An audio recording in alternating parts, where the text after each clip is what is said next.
Hello and welcome. इस video में हम डिस्कस करेंगे एयरपोर्ट्स अथॉरिटी ऑफ इंडिया के एयर ट्रैफिक कंट्रोल और एयरपोर्ट ऑपरेशंस के जूनियर एग्जीक्यूटिव के लिए एग्ज़ाम का सिलेबस के अलावा हम लोग डिस्कस करेंगे topic wise breakdown of syllabus.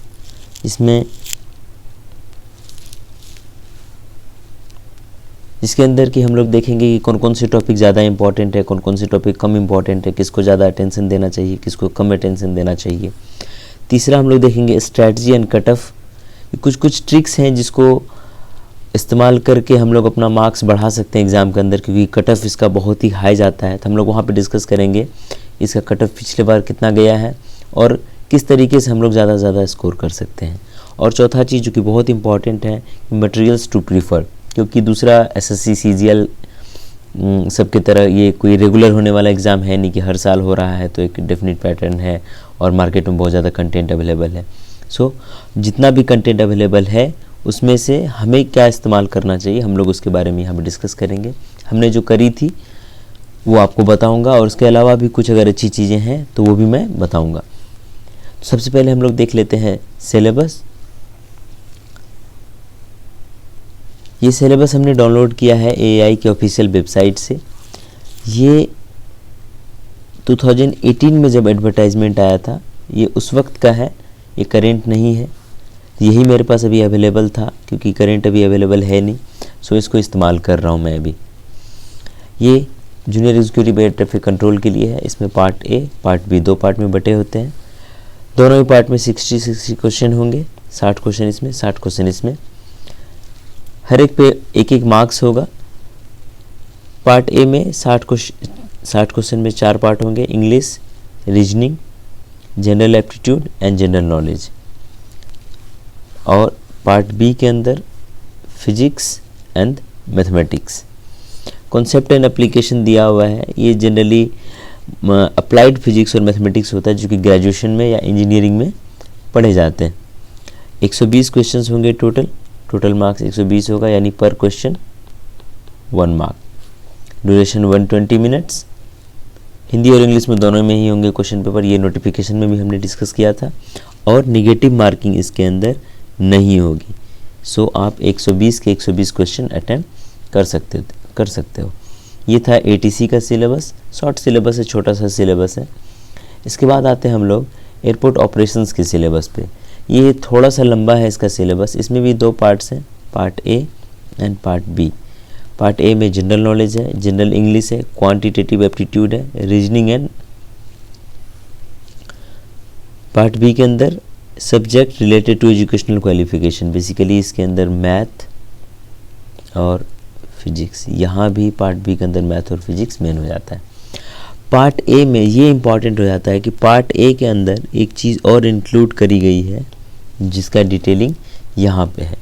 इसके अंदर आप पढ़ेंगे, ये सारी चीज़ें मैं पढ़ के नहीं सुना सकता मैं भी यहाँ पे, क्योंकि काफ़ी टाइम लग जाएगा। ये बेसिकली बेसिक्स ऑफ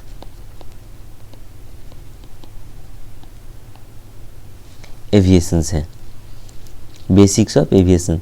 तो इसका मैं वीडियो बना दूंगा, जो मैंने उस वक्त भी पढ़ाई की थी, तो मेरा नोट्स बना हुआ है। और अब तो मैं काफ़ी समय से काम कर रहा हूँ एयरपोर्ट्स अथॉरिटी ऑफ इंडिया में, तो ये सारी चीज़ों का मैं एक वीडियो बना दूंगा। 1-2 वीडियो में सारी चीज़ें मैं कवर कर दूंगा, तो वो उससे हो जाएगा काम। दूसरा पार्ट आता है बी। बी में फिजिक्स है, मैथ है और general principles of business management. 24 marks का हो जाएगा फिजिक्स, 24 मार्क्स का हो जाएगा मैथ्स और 12 मार्क्स का बेसिक्स ऑफ बिजनेस मैनेजमेंट। यहाँ पे ये जो टॉपिक है 20%, कहने का मतलब ये 12 मार्क्स का होगा। तो 48 मार्क्स में ये सारे होंगे और 12 मार्क्स का ये वाला चीज़ होगा। अगर इसमें भी देखें तो 48 मार्क्स में मैथ और फिजिक्स आएंगे और 12 नंबर का प्रिंसिपल्स ऑफ बिजनेस मैनेजमेंट होगा। तो ये था शॉर्ट में सिलेबस डिस्कशन। इसके बाद हम लोग डिस्कस करते हैं टॉपिक वाइज। हम लोग देखते हैं कि कहाँ हमें ज़्यादा कंसंट्रेशन देने की ज़रूरत है, कहाँ हमें कम कंसंट्रेशन देने की ज़रूरत है। तो एटीसी और एयरपोर्ट ऑपरेशंस में बहुत ज़्यादा सिलेबस जो है वो कॉमन है। नॉन टेक की बात करें, नॉन टेक की बात करें तो English, quant, reasoning and GK, ये चारों ही इन दोनों में कॉमन है। इसके लिए सबसे बेस्ट रहेगा कि अगर एसएससी सीजीएल पीटी के लिए जो तैयारी हम लोग करते हैं, अगर उस चीज़ को ही किया जाए तो इसमें मैक्सिमम स्कोर किया जा सकता है। अगर मैं अपनी बात करूं तो मेरे 60 में 56 स्कोर थे नॉन टेक्निकल में, और हमने यही करी थी कि एसएससी सीजीएल के जो पेपर्स थे मैं प्रीवियस ईयर पेपर बनाता था और सीजीएल का जो पैटर्न है उसके हिसाब से इसकी प्रिपरेशन करता था, तो मुझे अच्छे मार्क्स मिल गए थे। जबकि जीके में मेरे 3 मार्क्स गलत हो गए थे, उसके बावजूद भी 56 मार्क्स मेरे को मिले थे। तो इसमें आराम से 55 प्लस स्कोर किया जा सकता है अगर आप एसएससी सीजीएल मेंस लेवल की तैयारी करने की ज़रूरत नहीं है, प्री लेवल की अगर आप तैयारी करते हैं तो आप आराम से इतना स्कोर कर सकते हैं। तो नॉन टेक में एटीसी और एयरपोर्ट ऑपरेशंस दोनों के लिए बिल्कुल सेम अप्रोच रहेगा कि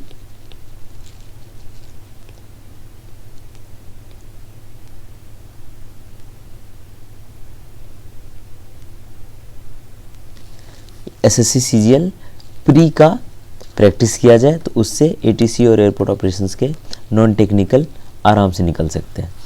अब दूसरा में आता है, वो भी कॉमन ही है दोनों में, फिजिक्स एंड मैथ। इसकी अगर एटीसी और एयरपोर्ट ऑपरेशंस, एटीसी की बात की जाए तो 11th 12th एंड इंजीनियरिंग से पूछे जाते हैं, और एयरपोर्ट ऑपरेशंस की बात की जाए तो 11th 12th बस यही दोनों से पूछे जाते हैं, फिजिक्स भी मैथ भी। जिसमें कि एटीसी में इंजीनियरिंग ज़्यादा इम्पॉर्टेंट हो जाता है, 12 कम और 11th और भी कम। एयरपोर्ट ऑपरेशंस में 12th ज़्यादा इम्पॉर्टेंट हो जाता है, 11th कम। कुछ ऐसे टॉपिक है जो दोनों ही में ही पूछे जाते हैं और कॉमन है, जैसे कि हम लोग वो टॉपिक अभी लेंगे। और सबसे पहले हम लोग बात करते हैं फिजिक्स की। फिजिक्स एटीसी में 11th बहुत ही कम पूछा जाता है, very less. 12th and engineering physics से ज़्यादा क्वेश्चन पूछे जाते हैं। यहीं पे अगर एयरपोर्ट ऑपरेशंस की बात करें, एयरपोर्ट ऑपरेशंस में 12th का फिजिक्स बहुत ज़्यादा पूछा जाता है और 11th का फिजिक्स बहुत ही कम। उसी तरह से अगर मैथमेटिक्स की बात करें,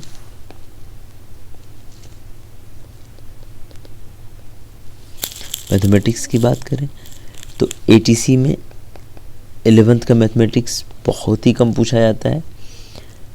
सबसे ज़्यादा जो मैथमेटिक्स पूछा जाता है इसके अंदर, जो गेट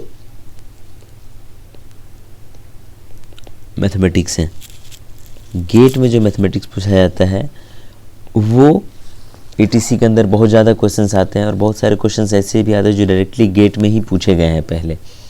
इसीलिए एटीसी का प्रिपरेशन करते वक्त गेट का मैथमेटिक्स का सिलेबस पूरा कवर करना बहुत ज़रूरी है। इसके अलावा 12th मैथ से भी कुछ चीज़ें पूछ ली जाती हैं, स्पेशली कैलकुलस से और कॉम्प्लेक्स नंबर से। कॉम्प्लेक्स नंबर हालांकि 11th का होता है, 11th से बहुत ही कम पूछा जाता है। कॉम्प्लेक्स नंबर से क्वेश्चन पूछे भी जाएंगे तो गेट लेवल के क्वेश्चन पूछे जाते हैं। ऑपरेशंस की बात करें अगर एयरपोर्ट ऑपरेशंस की, इसमें तो गेट लेवल के नहीं पूछे जाते हैं, इसमें 11th और 12th लेवल के मैथमेटिक्स ही पूछे जाते हैं।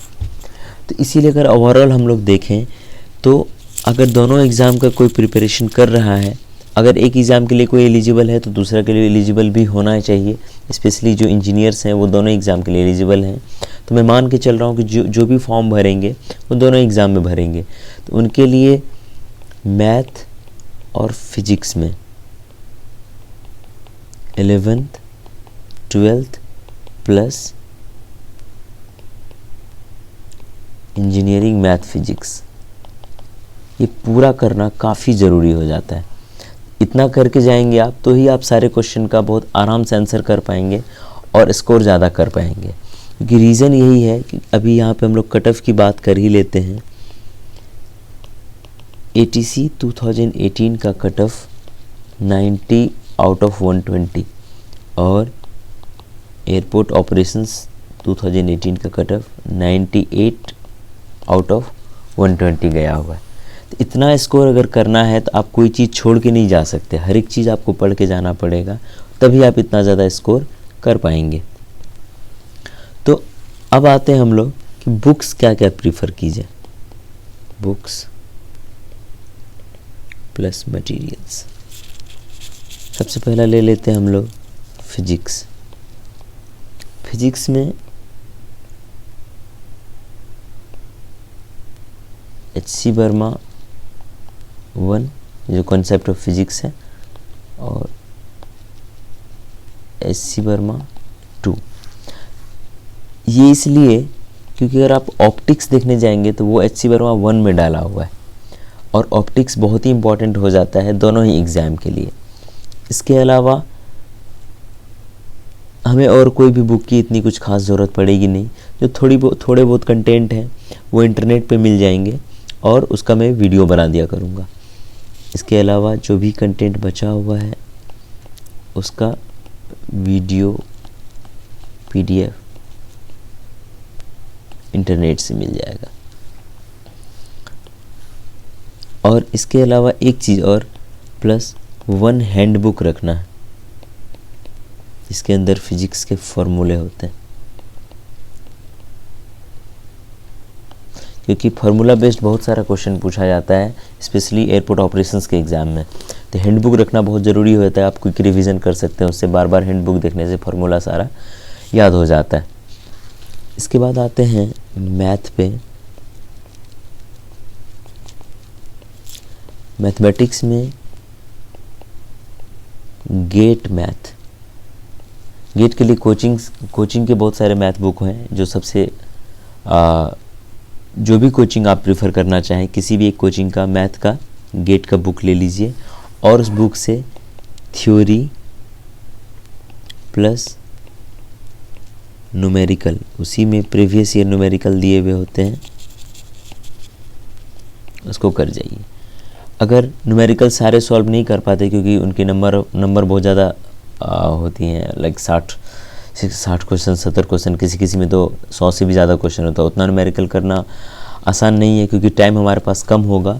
इसीलिए आप न्यूमेरिकल में लास्ट 10 ईयर का आप सॉल्व कर सकते हो। गेट मैथ के अलावा NCERT 1 and NCERT 11th and 12th, इससे आप टॉपिक कर सकते हो और क्वेश्चन जो है थोड़े क्वेश्चन बना सकते हो, या तो इवन नंबर ऑफ क्वेश्चंस ले लो जैसे 2 4 6 8 करके, या फिर ऑड नंबर ऑफ क्वेश्चन ले लो जैसे 1 3 5 7, इस तरह से। इतना करना पड़ेगा तभी जाके सारा चीज़ आप कर पाएंगे। अब इसके बाद हम लोग कर लेते हैं कुछ टॉपिक पे फोकस कर लेते हैं जो टॉपिक बहुत ज़्यादा इम्पॉर्टेंट है। हाँ, एक चीज़ नॉन टेक के लिए स्ट्रिक्टली SSC CGL प्री का जो पेपर है इसका प्रीवियस ईयर क्वेश्चन बैंक होना चाहिए।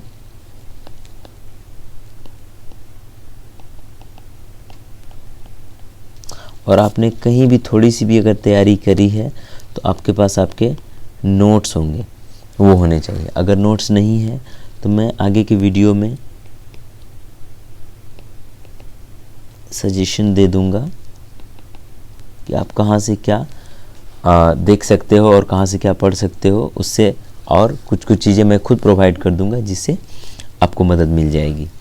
इसके बाद हम लोग कुछ देख लेते हैं फिजिक्स एंड में इम्पॉर्टेंट टॉपिक जिससे बहुत ज़्यादा क्वेश्चंस आते हैं, सबसे पहला वेव ऑप्टिक्स।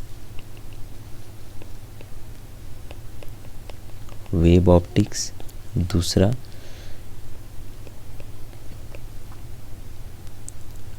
Electromagnetic waves. तीसरा फोटो इलेक्ट्रिक इफेक्ट।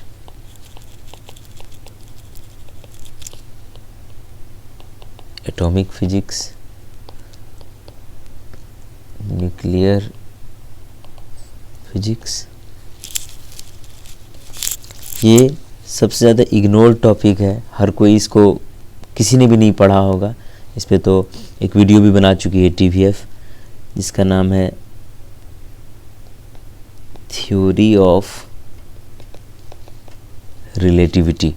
ये सबसे ज़्यादा इग्नोर टॉपिक, इससे कम से कम 2 से 3 क्वेश्चन पूछे जाते हैं। अगर इससे देखें, वेव ऑप्टिक्स से 8 से 10 क्वेश्चन, इलेक्ट्रोमैग्नेटिक वेव से 2 से 3 क्वेश्चन, फोटो इलेक्ट्रिक इफेक्ट से 2 से 3 क्वेश्चन, एटॉमिक फिजिक्स से 1 से 2 क्वेश्चन, न्यूक्लियर फिजिक्स से 1 से 2 क्वेश्चन।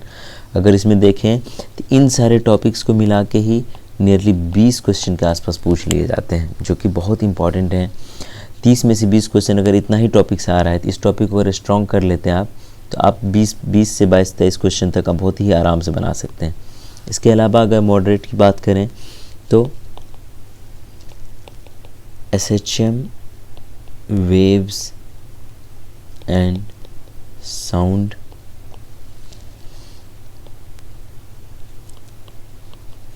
रे ऑप्टिक्स,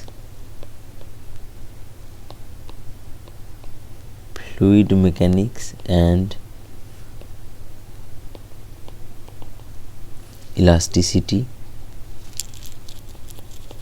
10 इसके अंदर आ जाएगा electrostatics, capacitor, AC, EMI, magnetism and magnetic effect of current. इसके अंदर बात करें तो कैपेसिटर बहुत ज़्यादा इम्पॉर्टेंट है, EMI इम्पॉर्टेंट है, और मैग्नेटिक इफेक्ट ऑफ करंट और मैग्नेटिज्म, ये सब इम्पॉर्टेंट है।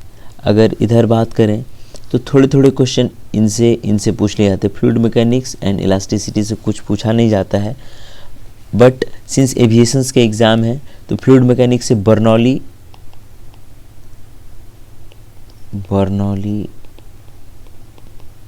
प्रिंसिपल सबसे कुछ थोड़े बहुत क्वेश्चन पूछे जा सकते हैं। इलास्टिसिटी वगैरह से कुछ यूनिट वगैरह पूछा जा सकता है, इससे ज़्यादा कुछ खास ऐसा पूछा नहीं जाता है। तो जो मार्क टॉपिक है, ये जो 6 टॉपिक हैं, इनसे तो बहुत ही ज़्यादा क्वेश्चन पूछे जाते हैं। इनके अलावा कैपेसिटर से, EMI से, AC से थोड़ा बहुत, magnetism and magnetic effect of current, and last semiconductor. इन सबों से क्वेश्चंस पूछ लिए जाते हैं।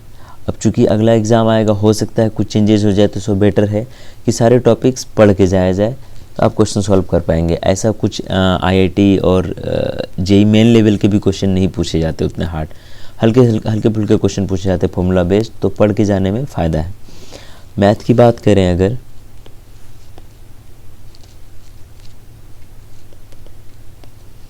मैथमेटिक्स में गेट मैथ बहुत ही इम्पॉर्टेंट है, इसमें तो कुछ छोड़ ही नहीं सकते। इसके अलावा 11th 12th की अगर बात करें तो रिलेशन एंड फंक्शन, पूरा कैलकुलस,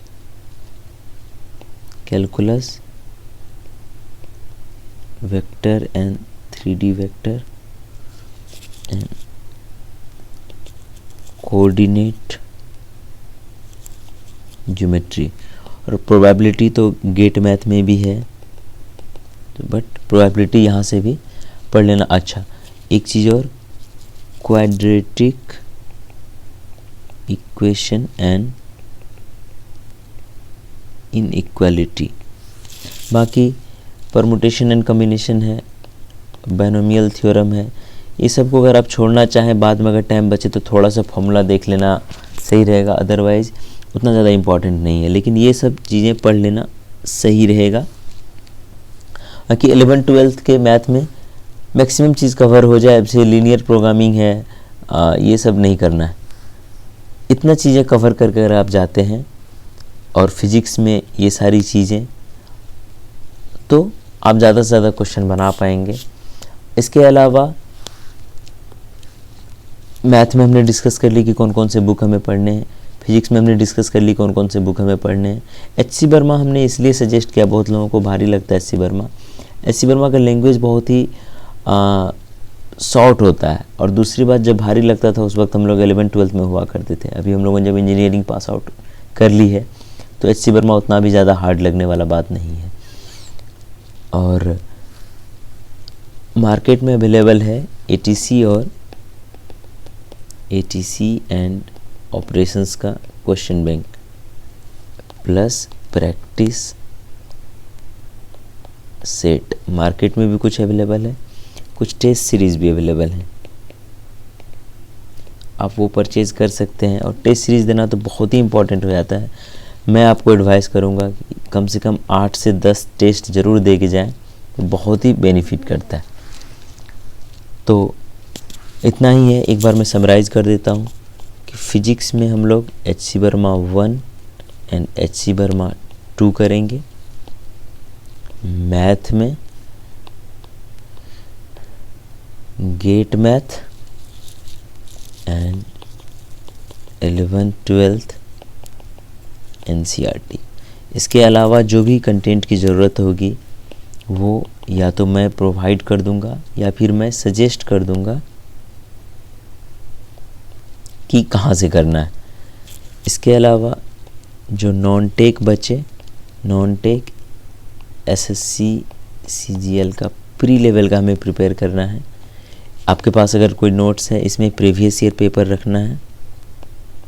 प्रीवियस ईयर पेपर आपके पास जो नोट्स है वो आप इस्तेमाल करिए। उसके अलावा जो भी चीज़ें हैं मैं आपको सजेस्ट कर दूंगा या फिर मैं कुछ वीडियोस मैं अपलोड कर दूंगा। दूसरी बात, 2 और एक्स्ट्रा टॉपिक है, basics of aviations and principles of business management. इन दोनों का मैं सफिशिएंट कंटेंट डाल दूंगा वीडियो के थ्रू, और उससे ये 24 नंबर का टॉपिक कवर हो जाएगा। एक टॉपिक जो कि मैं यहाँ पे ऐड करना भूल गया था वो है प्लस एक्सरे। एक्सरे से भी 1 से 2 क्वेश्चन पूछ ली जाती हैं, और बहुत बड़ा टॉपिक है नहीं, छोटा सा टॉपिक है ये। तो ये 6 प्लस ये एक्सरे यानी कि 7, ये 7 टॉपिक बहुत ही ज़्यादा इम्पॉर्टेंट हो जाते हैं, और इनसे 20 से ज़्यादा क्वेश्चन इन 7 से पूछ लिया जाता है। और छोटे छोटे टॉपिक हैं, इनको बहुत ही आसानी से कवर किया जा सकता है। मैं इन पे 1 बाय 1 वीडियो लाता रहूँगा। तो आज के लिए बस इतना ही। Thank you and stay connected.